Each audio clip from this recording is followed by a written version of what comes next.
Preciso que vocês abram a Bíblia comigo em Lucas capítulo 24.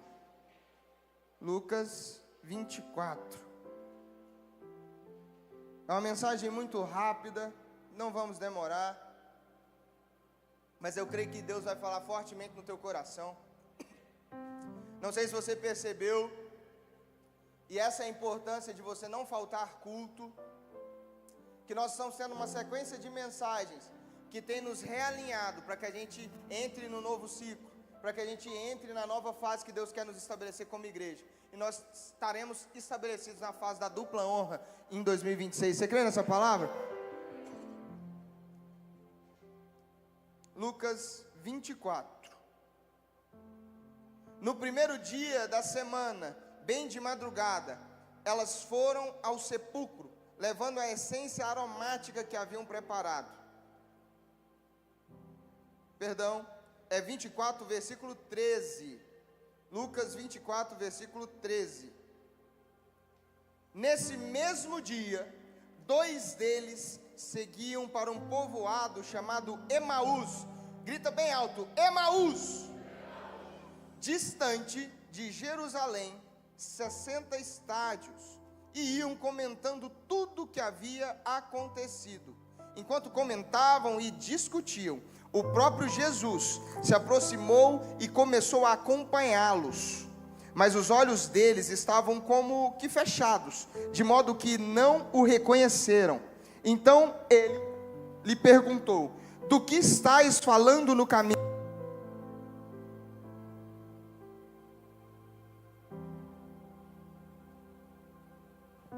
Aleluia.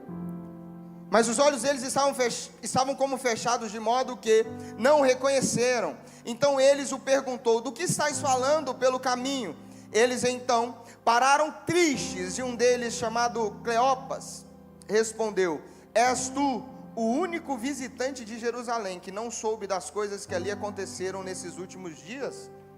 Eles perguntou: quais? E eles responderam: as que dizem respeito ao Jesus, o Nazareno, que foi profeta, poderoso em obras e palavra diante de Deus e todo o povo. Como os principais sacerdotes e as nossas autoridades o entregaram para ser condenado à morte, o crucificaram. Nós esperávamos que fosse ele que traria a redenção a Israel. Além disso, já faz 3 dias que essas coisas aconteceram. Também é verdade que algumas mulheres do nosso meio nos encheram de espanto, pois foram de madrugada ao sepulcro dele e, não achando o corpo, voltaram, afirmando ter tido uma visão de anjos que diziam que ele está vivo. Alguns dos que estavam conosco foram ao sepulcro e confirmaram que as mulheres haviam falado, mas não o viram. Então lhes disse: ó tolos, que demorais crer no coração em tudo que tais profetas disseram. Acaso Cristo não tinha de sofrer essas coisas para entrar em sua glória? E começando por Moisés e todos os profetas, explicou-lhes o que constava a seu respeito em toda a Escritura. Quando se aproximaram do povoado de onde dirigiam, Jesus fez como quem ia seguir adiante. Eles, porém, insistiram: fica conosco, pois já é tarde, o dia está terminando. Então entrou para ficar com eles, estando com eles à mesa. Fala bem alto: à mesa. À mesa. Jesus pegou o pão e os abençoou, e partindo o distribuía. Então os olhos deles foram abertos. Fala assim: os olhos foram abertos ao partir do pão. E reconheceram, e ele desapareceu diante deles. Talvez você lendo e ouvindo tudo que eu li, não entendeu o que estava acontecendo. Então eu gosto sempre de desenhar isso para clarificar a ideia na sua mente. E por isso, muitas vezes eu conto uma história para que você entenda sobre tudo aquilo que está escrito na Bíblia. Mas existiam 2 discípulos que estavam indo a caminho de Emaús, saindo de Jerusalém e indo a caminho de Emaús. E eles estavam no meio do caminho, falando sobre tudo que tinha acontecido. Falando que Jesus tinha morrido, já tinham passado 3 dias, e a expectativa que eles tinham criado é que Jesus seria o Redentor, que Jesus seria aquele que os profetas falaram, mas eles não viram isso acontecendo, porque Jesus tinha morrido e eles não tinham visto nada acontecendo, Jesus não tinha voltado. Então, o próprio Jesus encontra esses discípulos que estavam indo a caminho de Emaús. Repete comigo: no caminho. E eles estavam no caminho e encontram Jesus. E nós sabemos que Jesus diz: eu sou o caminho, a verdade e a vida. Ninguém vai ao Pai a não ser por mim. Eles estavam onde? Encontram Jesus. Sabe qual que é o problema dessa história? É que no caminho, encontrando Jesus, eles não o reconheceram. A Bíblia diz que os olhos deles estavam como que fechados. No caminho, encontrando com Jesus, eles não o reconheceram. O texto começa dizendo que eles estavam discutindo, falando que eles tinham criado uma expectativa a partir de Jesus. Eles tinham gerado dentro deles uma expectativa sobre Jesus. E essa expectativa naquele momento, no caminho, tinha sido frustrada. Isso aqui é muito forte, por isso eu preciso que você entenda a série de mensagens que nós estamos tendo. Porque essas mensagens precisam ser tão fortes, mas tão fortes, que abale o teu espírito, para que você se realinhe à promessa e desfrute de um ano de 2026. Talvez essa mensagem não é a mensagem que você queria ouvir hoje, mas eu preciso te chacoalhar. Eu preciso que você decida se você quer continuar nesse lugar para desfrutar aquilo que Deus nos prometeu para 2026, ou porque você não cabe aqui atrapalhando. Eles estavam no caminho, discutindo sobre um Jesus que eles geraram dentro deles. Sabe por quê, casa? Porque nós somos especialistas em criar um Deus que nos serve, mas nós não queremos servir um Deus que nos criou. Nós criamos a ideia de um Deus que precisa nos servir, mas nós não entendemos que nós somos criados por Ele, para que a gente sirva a Ele. Cada pessoa quer que um Deus se adapte à sua realidade. Cada pessoa busca por um Deus que tampe um vazio interno dentro de você, para poder alimentar o teu ego, a sua vaidade, as suas dores, os seus traumas. Existem pessoas que acreditam em um Deus que não é o Deus da Bíblia, porque é um Deus que te conforta e não te confronta. E Deus não existe para te confortar, Ele precisa te confrontar. Eles estavam falando de um Jesus que eles idealizaram, que nós achamos que Ele seria. Aí Jesus estava com eles no caminho. Por que os olhos deles estavam como se estivessem fechados? Porque todas as vezes que eu crio um Deus para me servir e não entendo que Ele me criou para servir Ele, eu tenho os olhos fechados para a verdade. Por isso que Ele fala: eu sou o caminho, a verdade e a vida. E se eu não tenho os olhos fechados se eu tenho os olhos fechados para a verdade, eu não desfruto da vida. Desculpa, talvez eu estou sendo rápido demais, você acabou de acordar. Eles estavam no meio do caminho, idealizando um Deus que eles criaram, um Jesus que eles criaram. Por isso eles não conseguiram encontrar para quem era o Jesus de verdade. Porque eles criaram um Jesus, mas o próprio Jesus estava do lado deles. E a Bíblia diz que os olhos deles estavam fechados. Quantos de nós temos vindo para o culto, cultuado, mas nós estamos com os olhos fechados, porque nós queremos cultuar um Deus que a gente criou. A gente vem para cá e nós queremos avaliar se o louvor está do jeito que eu gosto, se a palavra está do jeito que eu queria ouvir, se a igreja está funcionando da maneira que eu acho que tem que funcionar.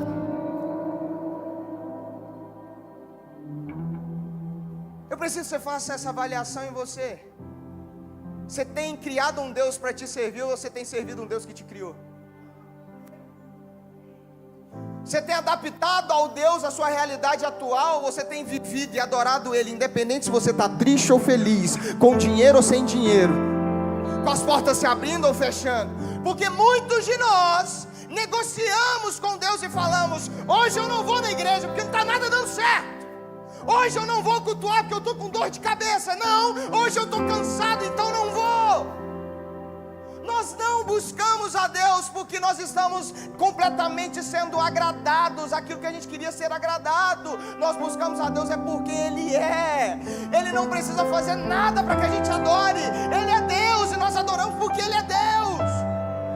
Mas nós queremos construir um Deus que nos abençoa. Nós queremos nos relacionar com Deus que resolve os nossos problemas. Ele estava com os discípulos que caminharam com Ele, que conheciam Ele, mas porque Ele não supriu as expectativas deles, os olhos deles foram fechados. Você já parou para pensar se os seus olhos estão abertos ou fechados? Porque com os olhos fechados vocês só veem aquilo que você construiu na sua mente. Com os olhos abertos vocês conseguem enxergar aquilo que está ao seu lado. Jesus estava do lado, no caminho, mas eles só conseguiam olhar para um Jesus que eles tinham criado na mente. Aí Jesus, com toda a paciência do mundo, começa a decifrar toda a Bíblia. Fala comigo, toda a Bíblia. Mais alto, toda a Bíblia. De Moisés, passando por todos os profetas, ele estava falando. Sabe o que Moisés estava falando aqui? De mim. Sabe o que esse profeta falou aqui? De mim. Ele estava falando que toda a Bíblia, tudo que está escrito na Bíblia apontava para um Cristo, para um sacrifício, para o amor de Deus Pai, que entrega o próprio Filho para morrer no nosso lugar, para que a gente hoje fosse salvo, pudesse celebrar o sacrifício de Jesus. Toda a Bíblia, de Gênesis a Apocalipse, aponta para um Cristo. Pastor, não acho certo pregar o Velho Testamento. O Velho Testamento aponta para um Cristo. Não, pastor, porque eu aprendi a vida inteira que o Velho Testamento é a lei e o Novo Testamento é a graça. Como que o Velho Testamento é a lei, se em vários momentos Deus teve misericórdia do povo e recomeçou de novo?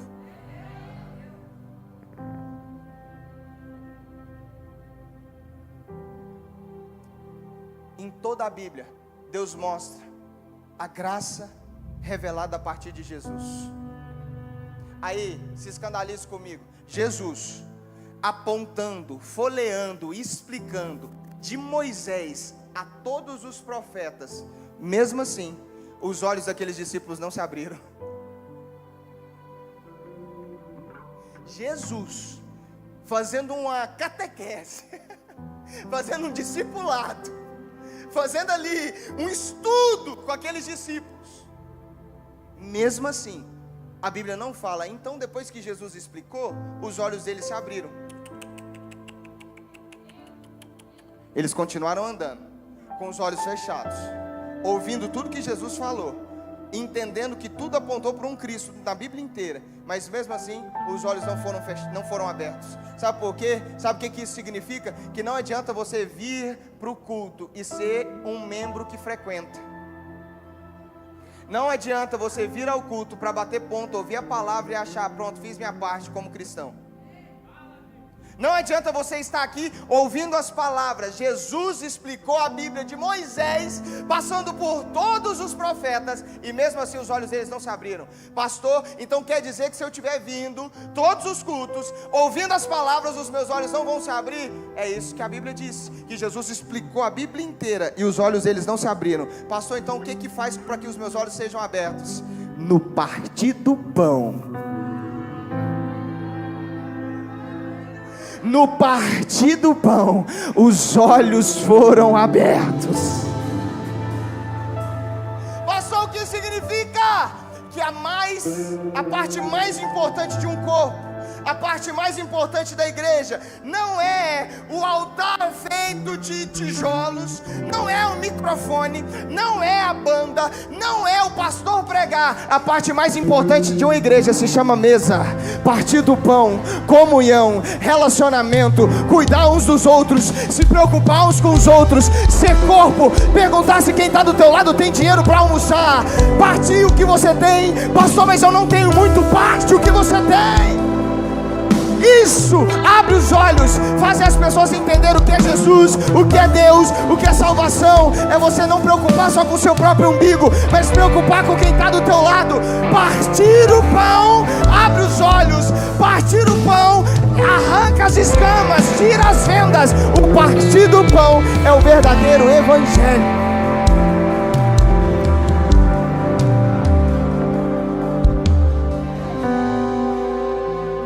Pastor, mas por que muitas pessoas privam o partir do pão? Porque acham que só a palestra vai fazer com que as vendas sejam tiradas dos olhos. Acham que o sermão vai fazer com que vocês tenham os olhos abertos. E eu não me iludo. Não adianta, eu posso entregar o meu melhor aqui. Eu posso vir virado, sem dormir, entregar o meu melhor. Se você não tiver o coração inclinado a partir o pão com quem está do teu lado, não tem olhos abertos. Se você vir e achar que, não, mas é porque salvação é individual, então é só você ser salvo e morrer. Se você focar só na salvação que é individual, para que ter comunhão? Para que ter comunidade? Para que sentar do lado de alguém? Procura a salvação e fala: Deus, agora me leve então. Porque se você for um cristão e olhar só para o seu próprio umbigo, é isso que você está dizendo. Não, pastor, salvação é individual. Eu venho aqui, faço a minha parte e vida que segue. Estou nem para quem está do meu lado. Comunhão. Não existe comunidade sem comunhão. Não tem como desfrutar das duplas honras que Deus vai nos entregar sem você se preocupar com quem está do teu lado. Sem você ter o coração generoso o suficiente para olhar dentro do seu armário e ver aquela coleção de relógios e olhar para o irmão que está sem relógio e não ter condição de entregar um. Não, mas é porque é minha coleção. É olhar para quem não tem e falar assim: se Deus me deu muito é porque eu posso compartilhar. Porque Deus não só me encheu, Deus tem me transbordado. É olhar para sua conta bancária e ver que tem dinheiro sobrando, mas saber que a pessoa do seu lado talvez não tem dinheiro para almoçar. Isso é partir o pão. Isso é comunidade. E não tem como os olhos se abrirem se eu não tiver o coração inclinado a partir o pão. Por que muitas pessoas são privadas de partir o pão? Porque as pessoas acham que merecem um momento de partir o pão. Imagina se Jesus fosse avaliar aqueles dois que estavam indo a caminho de Emaús e pensar se eles mereciam ou não partir o pão com ele. Eles nem reconheceram que era ele, nem reconheceram tudo que Jesus fez aqui na terra. Eles estavam ingratos, falando que, nossa, nós achamos que Jesus era isso, era aquilo, e na verdade não foi nada. Imagina se Jesus, depois de ter morrido por aqueles dois, sofrido, ter sido humilhado, ele encontra com os dois, e os dois falam: nós achávamos que Jesus era aquilo outro, e não foi. Imagina o Jesus olhando para as feridas, para as cicatrizes, ouvindo o que aqueles ingratos estavam falando. Imagina se ele pensasse: não merecem que eu parta o pão com eles. E é isso que nós temos feito. Nós temos olhado para pessoas do nosso lado, nós temos pensado se elas merecem ou não que eu parta o pão com ela. Não, mas ele não trabalhou do tanto que eu trabalhei, então eu tenho que comer o pão sozinho. Jesus nos ensina uma oração que diz: o pão nosso de cada dia nos dai hoje. A oração não fala: o meu pão ele me dá hoje. Eu vou repetir. Jesus nos ensina a dizer: o pão nosso de cada dia vos dai hoje. Ele não fala para você orar: Deus, o meu pão me dá agora, que é só para mim. O pão é nosso. E se o pão é nosso, você tem que ter o coração voluntário, generoso para compartilhar, para abrir, porque ele não é só seu, ele é nosso. Ele morreu por nós, é no plural. O evangelho nunca vai ser singular, o evangelho sempre vai ser plural. Não tem como você sair desse lugar sem entender essa mensagem. Sabe por quê? Porque ao final desse culto nós vamos partir o pão. Talvez nada disso que eu falei entrou no teu coração, mas quando você partir o pão, arrepiou? Deixa eu te falar, igreja, nós precisamos pisar em 2026 com a outra mentalidade. Eu estou falando como irmãos, com pessoas que são coparticipantes dessa igreja, coparticipantes desse corpo. Talvez você está aqui pela primeira vez, azar o seu ter chegado na primeira vez, bem num tempo de alinhamento como igreja. Talvez é Deus te colocando nesse realinhamento. Talvez é Deus te colocando nessa nova etapa, nessa nova construção. Mas eu preciso que você entenda, o povo de Deus que pisa na terra prometida não foi o mesmo povo que saiu do Egito como escravo. O povo de Deus que sai do deserto e pisa na terra prometida não eram os mesmos que saíram do Egito como escravo. Pastor, me explica, porque quem tem mentalidade de escravo não consegue pisar na terra prometida. Quem tem mentalidade de escravo não consegue acessar a terra prometida. Por isso 40 anos ficaram andando em círculo. Pastor, como assim andaram em círculo? Sabe até quando? Até nascer pessoas que não tinham mais a cabeça de escravos. Pastor, mas eles ainda sabiam das histórias dos pais. Eles não viveram, mas eles estavam presos nas histórias. Mas ser preso na história é bem diferente do que ser preso da prática. Entenda, o povo precisou mudar a mentalidade, não a prática. Quem foi escravo, o tempo inteiro falava, por que nós estamos no deserto? Lá como escravo nós tínhamos coisas melhores para comer.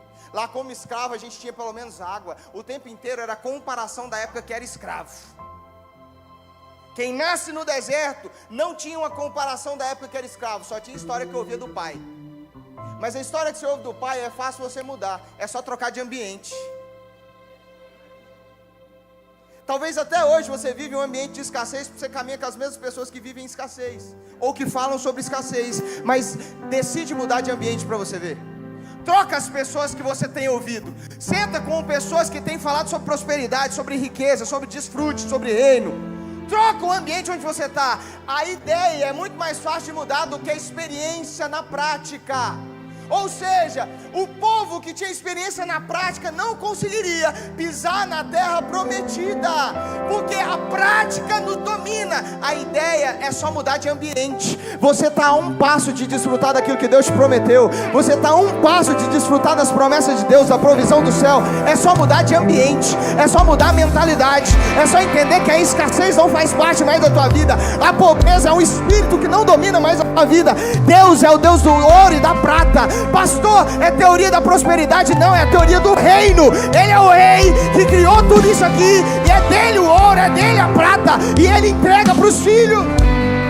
Você não tem que viver uma escassez, você não tem que viver a pobreza. Você pode mudar sua mentalidade e entender: eu estou preparado para desfrutar das riquezas desse mundo, não para mostrar que eu sou rico, mas porque meu coração é generoso e eu sei partir o pão com quem está do meu lado. Você não vai prosperar em 2026 só para você mostrar que é rico, só para você mostrar o carro que você tem, a casa que você tem. Você vai prosperar em 2026 porque no teu coração você vai estar preparado para partir o pão. Fica de pé no teu lugar. Eu quero que a ceia entre. Partir o pão. Comunhão. Mesa. Entenda, a mesa é o melhor lugar para estar. Vocês me veem aqui em cima e vocês sabem que eu prego 30 minutos, 40 minutos. Se eu faço a mensagem de oferta e a mensagem principal, eu fico aqui 50 minutos segurando esse microfone. Mas você acha que eu gasto só 50 minutos da minha semana sentando com pessoas, ajudando pessoas e sentado à mesa? Não. Eu gasto muito mais tempo na mesa, partindo o pão, do que aqui segurando esse microfone. Talvez muitos desejam segurar esse microfone, mas poucos querem o partir do pão.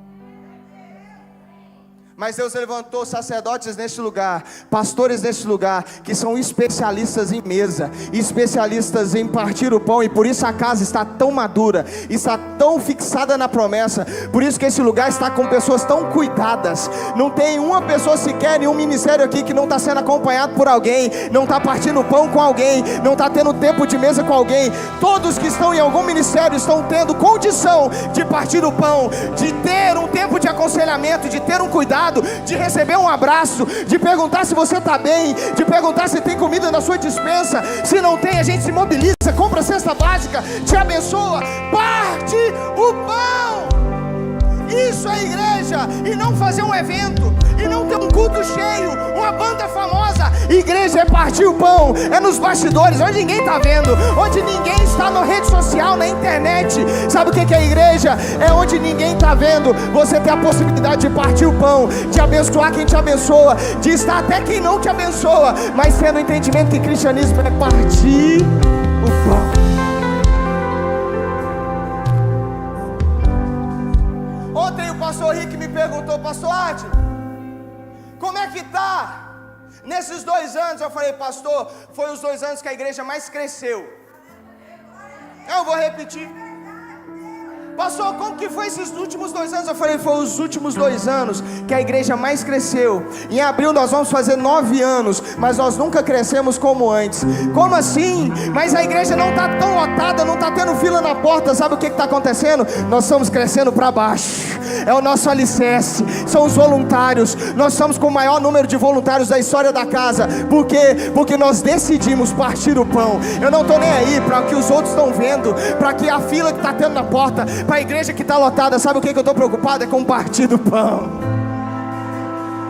O melhor time de voluntário está nessa igreja. As pessoas que servem com amor, com coração. O melhor time de voluntário está aqui. Não recebe nada em troca, mas entrega tudo. Por quê?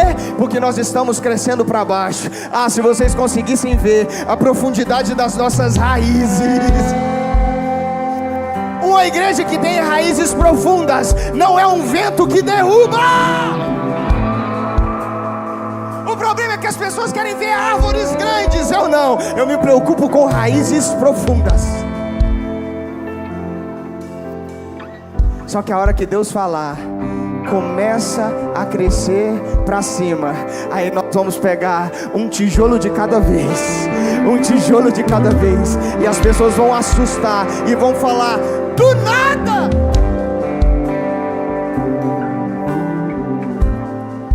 Todo do nada é a maior prova que Deus tratou essa pessoa no secreto. Espera, o Brasil vai falar: do nada a casa reviveu. Mal sabem eles, esses 2 anos que nós viemos, colocamos o joelho no chão, que nós viemos e partimos o pão, que nós viemos e preocupamos com quem está do nosso lado, aconselhamos, choramos juntos, abraçamos, cuidamos, zelamos. Vira para quem está do teu lado e fala: 2026 é o ano do nada. Não, vira para o outro lado e fala: você não entendeu. 2026 é o ano do nada na tua vida. As pessoas do seu emprego, na sua vida profissional vão falar: do nada prosperou. As pessoas da tua família vão falar: do nada comprou esse carro, do nada mudou de casa.